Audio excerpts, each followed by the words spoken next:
that with the change in plans that we found out about over the weekend, that will now leave only 2 out of the 6 GCC rulers attending the summit at Camp David. How does the White House see that? I mean, if does that number present a snub to the White House, and if not, why not a snub? If you're only getting 2 of I think we've identified the word of the day in the briefing today. No, fair enough. That was probably the word of the day in the briefing based on the press coverage before we even started going through these questions, which is why I'm happy to talk to you about them.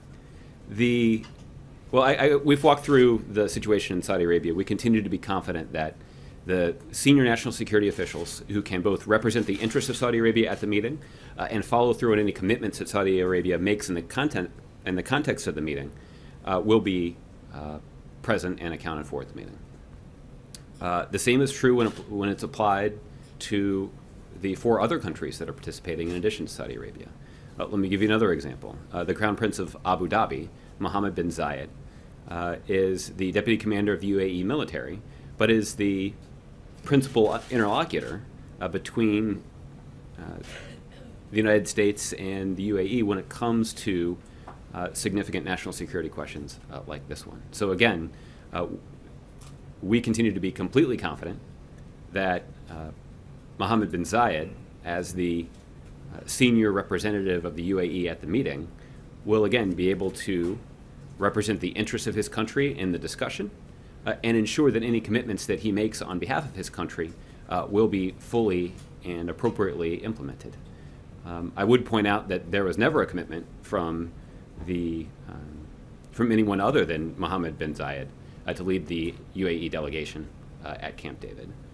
We're obviously pleased I guess the point is, taken together, if you look at the individuals who will be sitting around the table with the president at Camp David, we continue to be confident that these are individuals who can represent the interests of their country and implement any commitments that they make in the context of the meeting.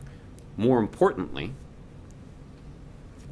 the countries that are sending the delegations have confidence that these are the appropriate individuals to participate in this meeting. And again, to the extent that we are seeking to reassure those nations about the importance of their security relationship with the United States, it's in their interest to ensure that the right leaders are attending the meeting. We've heard from all the countries that they will be able to provide, or that the necessary officials will participate in the meeting at the right time, and we are confident that they've made the right decision about who to send.